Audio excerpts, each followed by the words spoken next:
இயக்குனர் பிரிட்டோ ஜேபி அவர்களோட இயக்கத்தில் ஒரு ஆந்தாலஜி மூவியாக ரிலீஸ் ஆகிருக்கக்கூடிய திரைப்படம் தான் நிறம் மாறும் உலகில். இளம்பெண் லவ்வின் அம்மாவிடம் கோபித்து கொண்டு தோழியோட வீட்டுக்கு போகிறதுக்கு ரயில் ஏறுறாங்க. அந்த பயணத்தில் டிக்கெட் பரிசோதகராக வரக்கூடிய யோகி பாபு உறவின் முக்கியத்துவத்தை புரிய வைக்க 4 கதைகளை அவர்கிட்ட சொல்ல தொடங்குறாரு. அதனுடைய திரை வடிவம் தான் இந்த நிறம் மாறும் உலகில். நான் சொன்ன மாதிரி 4 கதைகள் ஒன்றா சேர்ந்த ஒரு ஆந்தாலஜி தான் இந்த திரைப்படம். சரி, ஓகே, இந்த படத்தினுடைய கதை என்ன அப்படின்னு கேட்டிங்கன்னா, சாதி ஆவண கொலையிலிருந்து தப்பி ஓட கூடிய காதல் ஜோடிகள் ரிஷிகாந்த், காவ்யா மும்பை டான்களின் யுத்தத்துக்கு இடையே சிக்கிக்கிறாங்க. அவங்களுடைய முடிவு என்னானது அப்படின்றது முதல் கதை. வயதான தம்பதியினர் பாரதி ராஜா, வடிவுக்கரசி அவங்களுடைய 2 மகன்களால் கைவிடப்படுறாங்க. இறுதி நாட்களை நெருங்கும் அவங்க இளமை காலத்தில் அதாவது பாரதி ராஜா, வடிவுக்கரசியை காட்டப்படுறது ஏகன், கலையரசி இளமையில் வாழ்ந்த மகிழ்ச்சியான நாட்களை நினச்சி பார்க்குறாங்க. அவங்களுடைய முடிவு என்னானது அப்படின்றது 2வது கதை. ரியோவின் அம்மாவை காப்பாற்ற கேன்சர் சிகிச்சைக்கு பணம் தேவைப்படுது. இந்த நிலையில் ஒரு கொலை செஞ்சால் பணம் கிடைக்கும் அப்படின்னு உள்ளூர் தாதா சொல்கிறாரு. அதை அவர் செய்கிறாரா, அம்மா காப்பாற்றப்பட்டாரா அப்படின்றது 3வது கதை. உறவுக்காக இயங்கும் ஆதரவற்ற ஆட்டோ ஓட்டுநரான சாண்டிக்கு காதல் கைகூடுது. கூடவே சந்தர்ப்ப சூழ்நிலைகளால் அம்மா துளசியின் பாசமும் கிட்டுது. 2 ஒன்று தான் கிடைக்கும் அப்படின்னு சாண்டி என்ன முடிவெடுத்தார் அப்படின்றது 4ஆம் கதை. டிக்கெட் பரிசோதகராக வரக்கூடிய யோகி பாபுவுக்கும் கதை கேட்கக்கூடிய லவ்லினுக்கும் இந்த படத்தில் பெரிய வேலை இல்லை அப்படின்னாலுமே கூட கொடுக்கப்பட்ட பணியை சுமாராக பண்ணியிருக்காங்க. காதலியை பாதுகாக்க கஷ்டப்படுற கையேறு நிலையை சிறப்பாக கடத்தியிருக்காரு நடிகர் ரிஷிகாந்த். வாய் பேச முடியாத நபராக வரக்கூடிய காவ்யா சைகைகளில் உணர்வுபூர்வமான நடிப்பை கொடுத்துருக்காங்க. ஒரு குயிக் கேமியோ அப்படின்னாலுமே குறையில்லாத நடிப்பை கொடுத்துருக்காரு ஆடுகளம் நரேன். என்னம்மா ஆச்சு உங்களுக்கு, நீங்கள் வேணுமா எங்களுக்கு அப்படின்னு அம்மா அம்மா என்பதாக லூப் மோடில் செயற்கைத்தனமான நடிப்பை கொட்டி தீர்த்திருக்காரு நட்டி என்கிற நடராஜ். முடியல பாஸ், என்ன ஆச்சு உங்களுக்கு, நல்லாவே நடிப்பீங்களே. பாரதி ராஜா, வடிவுக்கரசி என்ற 2 பெரும் ஜாம்பவான்களை வச்சுக்கிட்டு காட்சிகளையோ கதாபாத்திரத்தையோ வலுவாக கட்டமைக்காமல் வீணடிச்சிருக்காங்க அப்படின்னு தான் சொல்லணும்.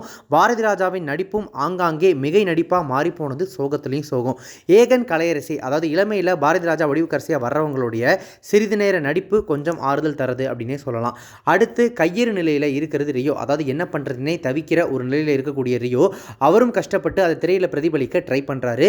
சீரியல்லாம் காட்டுவாங்க இல்லையா, இவருக்கு பதில் இவர் அப்படின்னு சொல்லிட்டு அந்த சீரியல் பாணியில் புகுந்து ரியோவுக்கு பதிலாக அதீத செயற்கைத்தனமான நடிப்பை அள்ளி வழங்கி அந்த பிளேஸை ஃபில் பண்ணிடுறாரு விக்னேஷ்காந்த். இறந்தவரே எழுந்து வந்து நான் ரியோவுக்கு தாண்டா அம்மா அப்படின்னு காண்டாகக்கூடிய அளவுக்கு போயிட்டே இருக்கு அவருடைய மிகையான நடிப்பு. அடுத்து சோகமாக இருக்கக்கூடிய துளசி தான் அழுத்தமான முக பாவனைகளால் கதாபாத்திரத்தோட வலியை தாங்கி நிற்கிறாங்க. ஆனால் ஆட்டோ ஓட்டுநராக வரக்கூடிய சாண்டி அந்த கதாபாத்திரத்தை இன்னுமே கொஞ்சம் சீரியஸாக கையாண்டுருக்கலாம், மெனக்கெட்டுருக்கலாம் அப்படின்னு தோணுச்சு. அதனாலேயே எமோஷனலாக அவர் படும் பாடுகளை, சிக்கல்களாக நம்ம எங்கேயுமே உணரவும் முடியல. ஆரம்பத்தில் தாதாக்களுக்கு வரக்கூடிய பின்னணி இசையில் நல்வரவு வாங்கும் இசையமைப்பாளர் தேவ் பிரகாஷ் ஸ்ரீகன் போக போக ரிப்பீட் மோடுக்குள்ளே போயிட்ட உணர்வையே கொடுக்குறாரு.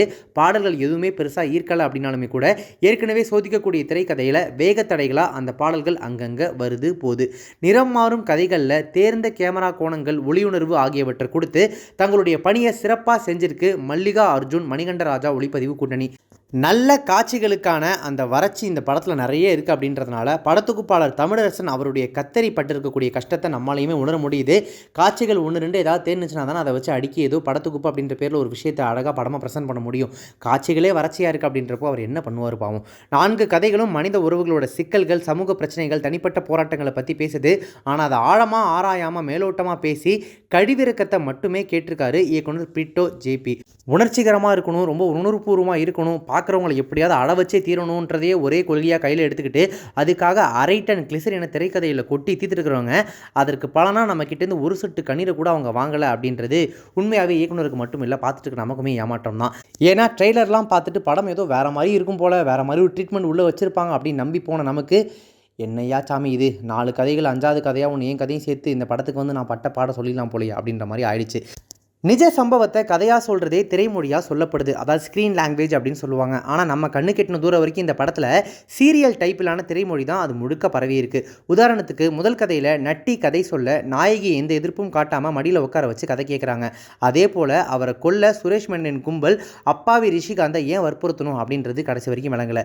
இறுதியில் சுரேஷ் மேனனே உள்ளே புகுந்து நட்டியை சொல்கிறாரு. இல்லை புரியல அப்படின்ற மாதிரி இருந்துச்சு அந்த சீன்லாம். மும்பைக்கு வாய் இருந்தால் அழும் அப்படின்ற வகையில் கமர்ஷியல் படங்களில் சொல்லப்படும் மும்பை டான் அப்படின்ற தர்க்கமற்ற கதைகளை யதார்த்தம் பேச வேண்டிய இடத்துல பயன்படுத்தியதெல்லாம் கண்டிப்பாக போங்காட்டத்தின் உச்சம் அப்படின்னு சொல்லலாம். பாரதி ராஜா, வடிவுக்கரசி கதை மூலம் என்ன சொல்ல வராங்க அப்படின்றது படக்குழுவுக்கே வெளிச்சம். கடைசி வரைக்கும் அந்த வெளிச்சம் நமக்கு புரியல. இப்படி ஒவ்வொரு கதையிலையுமே அடிஷ்னல் ஷீட்டு கேட்டு ஃபில் பண்ணக்கூடிய அளவுக்கு 1008 லாஜிக் மீறல்களும் நிஜத்தின் எல்லை மீறப்படும் நிகழ்வுகளும் நிறைய இடங்களில் அரங்கேறி இருக்குது. மொத்தத்தில் இந்த நிறம் மாறும் உலகில் எப்படி இருக்குது அப்படின்னு கேட்டிங்கன்னா, ஒரு நல்ல சுவாரஸ்யமான ஐடியாவை தான் வந்து டைரக்டர் யோசிச்சிருக்காரு.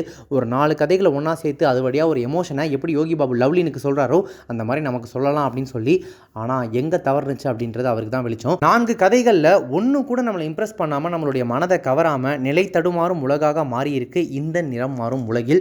இன்னும் நல்லாவே எடுத்திருந்துருக்கலாம். நான் சொன்ன மாதிரி எங்கே மிஸ் பண்ணாங்க அப்படின்றது தெரியல. இந்த படத்தை தேட்டரில் போய் பார்க்கலாமா, போய் பார்க்குற அளவுக்கு இது ஒர்த்தா அப்படின்னு கேட்டிங்கன்னா, இந்த படம் உங்களை டிசப்பாயின்ட் பண்ணுறதுக்கு சான்சஸ் அதிகம்.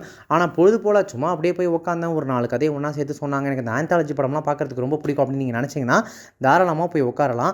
மற்றபடி பாரதி ராஜா இருக்கார், சாண்டி இருக்கார் அப்படின்னு நினச்சி போய் உட்காந்திங்கன்னா பாரதி ராஜாவே ஓவர் ஆக்டிங் பண்ண வச்சு ஒரு புது பெருமையை இயக்குனர் கையில் வாங்கிக்கிறாரு. ஒன்றும் சொல்கிறதுக்கு இல்லை. இந்த படம் பற்றின ரிவ்யூ உங்களுக்கு பிடிச்சிருந்துச்சுன்னா லைக் பண்ணுங்கள், ஷேர் பண்ணுங்கள். இந்த படத்தை நீங்கள் பார்த்துட்டீங்க ஆல்ரெடி அப்படின்னா படத்தை பற்றி உங்களுடைய கருத்துக்கள் என்ன, ரிவ்யூ என்ன அப்படின்றத கமெண்ட்ஸில் மென்ஷன் பண்ணுங்கள். நம்ம சேனல் இதுக்கு சப்ஸ்கிரைப் பண்ணாதவங்க யாராவது பார்த்துருக்கீங்க அப்படின்னா மறக்காம உடனே இப்போவே நம்ம சேனலுக்கு சப்ஸ்கிரைப் பண்ணிவிட்டு பக்கத்தில் நோட்டிஃபிகேஷன் பில் பற்றி மறக்காம டிங்கு நினைத்துருங்க.